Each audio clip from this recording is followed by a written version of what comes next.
Welcome to my channel মহোদয়। আজকে আমরা কথা বলবো বিগ থ্রি নিয়ে। দ্য বিগ থ্রি কোম্পানিজ বলতে আসলে বিগ থ্রি মানে হচ্ছে তিনটা কোম্পানির একসাথে বিগ থ্রি বলে। যে তিনটা কোম্পানি আছে, একটা হচ্ছে ভ্যানগার্ড গ্রুপ, আর একটা হচ্ছে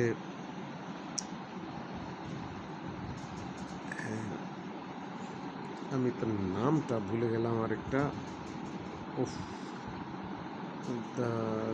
দ্য বিগ থ্রি কোম্পানির নাম তিনটা আছে, এই যে এখানে আছে Vanguard Group, BlackRock group আর স্টেট স্ট্রিট গ্লোবাল অ্যাডভাইজার্স। আচ্ছা, যাই হোক, এই তিনটা হচ্ছে বিগ থ্রি বলা হয়। বিগ থ্রি কত বিগ এটা আসলে আপনারা বুঝতে পারতেছেন না, এখনো ধারণাও নেই। Black rock, vanguard Group, BlackRock group এবং স্টেট স্ট্রিট গ্রুপ। আমি এখানে এটা নিয়ে পড়ালেখা করতেছিলাম, করতে আমি কিছু অবাক করা থিওরি পাইছি, অবাক করা জিনিসপত্র পাইছি, যা আপনাদের সাথে আমি শেয়ার করব। আপনারা সাথে থাকবেন আশা করি। আচ্ছা, আমি সার্চ দিছিলাম আসলে ওইখানে যে সারা পৃথিবীর total world GDP size in trillion, ঠিক আছে। এখানে আসছে অ্যাবাউট 117 ট্রিলিয়ন ইউএসডি 2000 অ্যাকাউন্টে। আর এইসবের ক্ষেত্রে যেটা হয় যে আমি সার্চ দিয়েছি হচ্ছে চ্যাটজিপিটিতে, ওরা মোটামুটি কিছু সোর্স সহ একটা দিয়ে দেয়, যে এখানে একটা সোর্স দিয়েছে, যে এখানে রেডিটে পাওয়া গেছে, যাই সোর্স এইটা দিছে। এখানে কতগুলো দেশের একটা লিস্ট দিয়েছে। United states 30 trillion dollar, China 19 trillion, Germany 5 trillion, Japan 4 trillion, India 4 trillion. আচ্ছা, অচিরে ইন্ডিয়া জাপানের ছাড়া যাবে। এবার এইখানে একটু কান্ট্রির সাইজ অনুযায়ী, শেয়ার অনুযায়ী ইউনাইটেড স্টেটস 26, চায়না 16 থেকে 17, ইউরোপিয়ান ইউনিয়ন পুরোটা মিলায় 17, ইন্ডিয়া 3 থেকে 4, ঠিক আছে। এই হচ্ছে টোটাল। ইউএস চায়না একাই 40%। এইটা আমার কথা না, টোটাল 117 ট্রিলিয়ন ডলারের জিডিপি। এইবার আসেন বিগ থ্রি, এইখানে আসতেছে। আমি বিগ থ্রি আবিষ্কার করার পরে বিগ থ্রির টোটাল অ্যাসেট, আমি যদি এখানে একটা সার্চ দিই,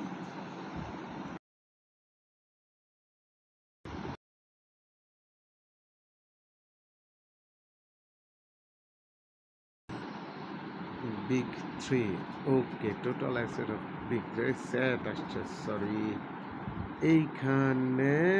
এইখানে যদি দেখেন,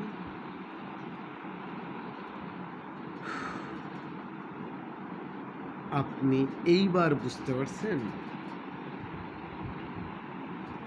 23 ট্রিলিয়ন ডলার এই তিনটা নিয়ে। Black rock 10 trillion, vanguard 9 trillion, street Global advisers 4 trillion, combined big three 23 trillion. আবার আমি বলি নাই, কম্পারিজন করেছি টোটাল গ্লোবাল জিডিপির 1.117 ট্রিলিয়নের। Total big three manage 20% of entire world economy. তো ওরা এইসব, মানে আমি আসলে এই বিগ থ্রি 23 ট্রিলিয়ন ডলার, ওরা আসলে ব্যবসা কিনবে।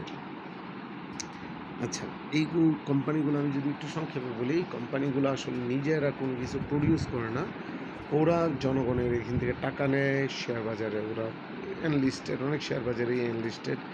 এরা আসলে ব্যক্তি মালিকানাধীন, সিইও আছে কিন্তু ব্যক্তি মালিকানাধীন না। এদের শেয়ার হোল্ডার হচ্ছে অনেক কোম্পানি, অনেক এই শেয়ার বাজার থেকে টাকা নেওয়া অনেকগুলো কোম্পানি একসাথে এদের শেয়ার হোল্ডার। তো ওরা, ওদের নিজস্ব কোনো প্রোডাক্ট নাই, ওরা যে করে কি কোনো প্রতিষ্ঠানে ইনভেস্ট করে। মানে জিনিসটা হচ্ছে ওদেরকে প্রতিষ্ঠা করছে কতগুলো প্রতিষ্ঠান মিলে, ওরা এইখান থেকে টাকা নিয়ে ওরা কতগুলো প্রতিষ্ঠানে টাকা দেয়। দ্যাট মিনস, মানে জিনিসটা হচ্ছে এই প্রতিষ্ঠানটা হচ্ছে কিছু প্রতিষ্ঠান টাকা দিয়ে প্রতিষ্ঠান বানাইছে, ওই টাকাগুলো নিয়ে ওরা কিছু প্রতিষ্ঠানে ইনভেস্ট করে। Asset management company. আপনি অবাক হয়ে যাবেন হচ্ছে এই কোম্পানিগুলা সবগুলোই তিনটে কোম্পানি হচ্ছে ইউএস বেসড। তার মানে টোটাল অ্যাসেটের ওরা 20%, ওয়ার্ল্ডের টোটাল অ্যাসেটের 20% ওরা দখলে আছে। এটা তিনটা কোম্পানি হচ্ছে ইউএস বেসড, তবে সবগুলা আসলে মালিকানার মধ্যে যে ইউএস আছে জিনিসটা এইরকম না, দুই একটা মনে হয় বাইরে। এই যে এইখানে দেখতে পাচ্ছি আমি ব্ল্যাক রকের ওনারশিপের মধ্যে, ব্ল্যাক রকের ownership, top share holders of ব্ল্যাক রকের মধ্যে আবার ভ্যানগার্ড গ্রুপও আছে ব্ল্যাক রকের শেয়ার। ট্রাস্টি স্টেট স্ট্রিট সিঙ্গাপুরের টেমাসেক হোল্ডিংস আছে সিঙ্গাপুর, আর সব হয়েছে welding group founder Larry Fink হচ্ছে এটা, আর ম্যাক্সিমাম হচ্ছে কোম্পানিগুলো ইউএসএর কোম্পানি। আর যদি এখানে এই ভ্যানগার্ডের ওনারশিপটা দেখি, ভ্যানগার্ডের ফাউন্ডার যে জয়েছি 1975 সালে বললা investor, pension fund, individual investor, এই institutional investors, government retirement funds. যাই হোক, এটা কোনো লিস্ট ওনারশিপ নেই, এরকম কতগুলো ফান্ড। আর ব্ল্যাক রকের অবস্থা হচ্ছে এই। আচ্ছা, ওরা সবচেয়ে বেশি ইনভেস্ট করে যে কোম্পানিগুলোতে, ওই কোম্পানিগুলোর নাম শুনলে আরও বেশি ভরকায় যাবে। Vanguard, state street. আচ্ছা, ভ্যানগার্ড আর স্টেট স্ট্রিট ওরা ইনভেস্ট করেছে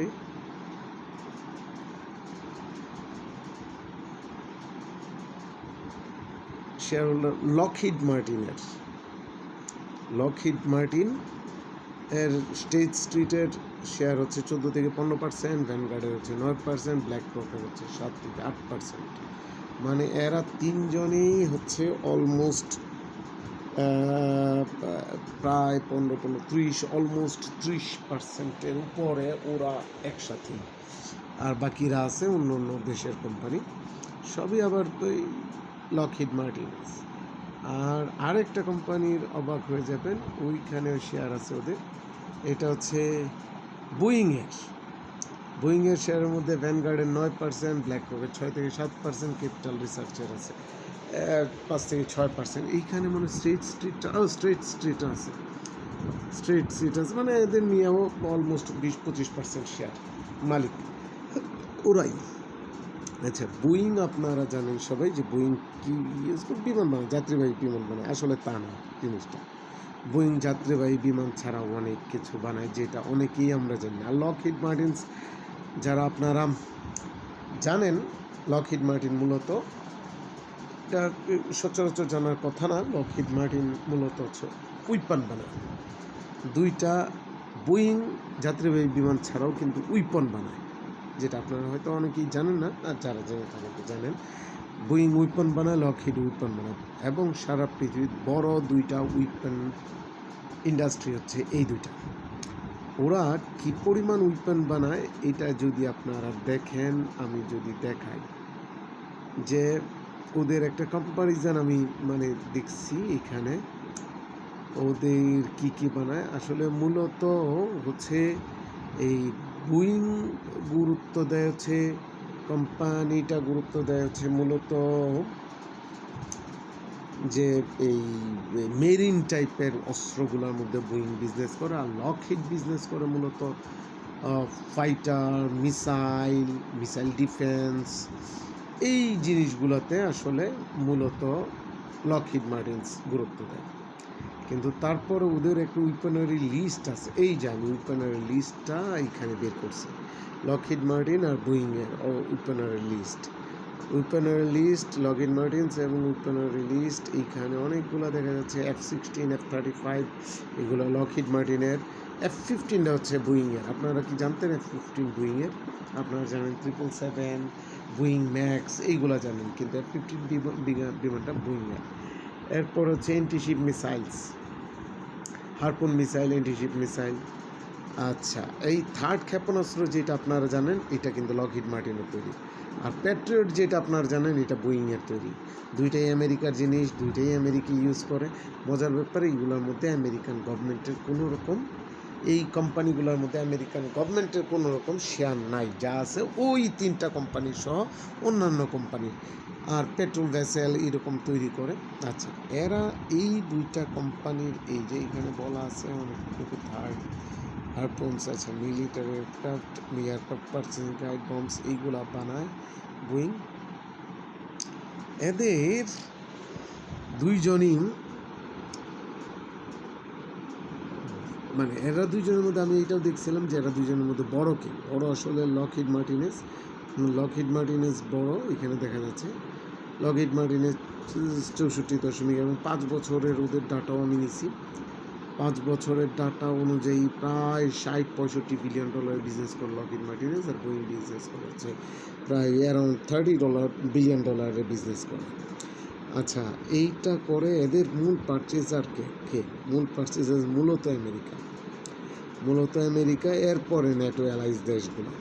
ঠিক আছে, সারা পৃথিবীতে যত বিখ্যাত জিনিসপত্র চলে এইটা দেয়া চলে। আর এইখানে সবচেয়ে বড় জিনিস আমার হঠাৎ করে মনে হইল, এই কোম্পানিগুলো, এই বিগ 3 কোম্পানিগুলো ইম্প্যাক্ট করে, এরপর বিজনেস করে, এদের ইরান ওয়ারের মধ্যে কোনো রকম ইনভলভমেন্ট আছে না। এই যে আমি এটা জিজ্ঞেস, in Iran war is any impact of sales weapons in this two rivalry? দুইজনের মধ্যে একটু রাইভালরি থাকে, উইপন সেলসের দিক দিয়ে বোয়িং যদিও পিছায় থাকে কিন্তু লকহিডের থেকে, কিন্তু যদি এয়ারক্রাফট বলেন, প্যাসেঞ্জার এয়ারক্রাফটের কথা বলেন তখন আবার বোয়িং আগায় যায়। যাই হোক, ইয়াস, এখানে বলছে হ্যাঁ এই কনফ্লিক্টের মধ্যে এদের লাভ আছে। এদের লাভটা কি? There are worries the US could run out of missiles, Iran conflict may divert US weapons from Ukraine. যাই হোক, এইটা হচ্ছে এইগুলা বিক্রি বেড়ে যেতে পারে। কি Patriot PAC-3 missiles, THAAD missile ট্রিগন সিস্টেমস, F-35 লাইটিং, AGM এইগুলার বেড়ে যেতে পারে। ইন্টারসেপ্টার পায়েরিয়ার ফর এক্সাম্পল। যাই হোক, বোয়িং বেনিফিটস ভার্সলেট ডাইরেক্টলি, কারণ এই যুদ্ধটা হচ্ছে মূলত মিসাইল টাইপের, তো এখানে আসলে মূলত লকহিড মার্টিনেজ ভালো লাভ করবে, কারণ ইরানি নেভির আসলে এত খুব বড় কিছু আছে বলে আমার মনে হয় না, কারণ এইখানেও তাই বলতেছে উইপন্স ইউজ সাচ কনফ্লিক্টস, কারণ হচ্ছে ম্যাক্সিমাম যেহেতু নেভি টাইপের মেরিন টাইপের ইউজ করে, কিন্তু গ্লোবাল ডিফেন্স স্পেন্ডিংও এটা বাড়ায় দেবে বলছে। ইউএস একাই তো ঢালতেছে প্রচুর টাকা, সবাই করতেছে এখানে। তো আমি যেটা বলার চেষ্টা করছি, এই 3 বিগ কোম্পানি একাই যেহেতু সব 20 total economy, total GDP, world total GDP 20% lead করে, তো ওরাই ডিফাইন করে দেয় আসলে কোথায় যুদ্ধ হবে বা যুদ্ধ হবে না, কখন তাদের ইনকাম দরকার, কখন তাদের ইনকাম দরকার না। কারণ ওরা এই প্রতিষ্ঠানগুলোর পিছনে আছে, এই প্রতিষ্ঠানগুলো অস্ত্র বানায়, এই প্রতিষ্ঠানগুলো অস্ত্র বিক্রি করে, ওই প্রতিষ্ঠানগুলো অস্ত্র ইউজ করতে সাহায্য করে। যদি একবার অস্ত্র বানাইতো, কোথাও ইউজ না করা হইতো, তাদের বিজনেস হইতো না, তার মানে তাদের লাভ হইতো না, মানে এই প্রতিষ্ঠানগুলো চলতো না। এই প্রতিষ্ঠানগুলো চলে, তাদের বিজনেস হয়, তাদের লাভ বাড়ে। তো ভাই, ইটস এ পিওর বিজনেস। যাই হোক, কিন্তু তারপরেও আমি আসলে এই এত কিছুর পরেও ইরান আর ইউএস অ্যান্ড ইসরায়েল যুদ্ধটা তাড়াতাড়ি শেষ হোক, এটাই আমি চাই। কিন্তু আপনাদের কাছে কি মাথা ঘুরে যাওয়ার মতো তথ্য মনে হয় না? 20% world GDP belongs to them. ভালো থাকবেন।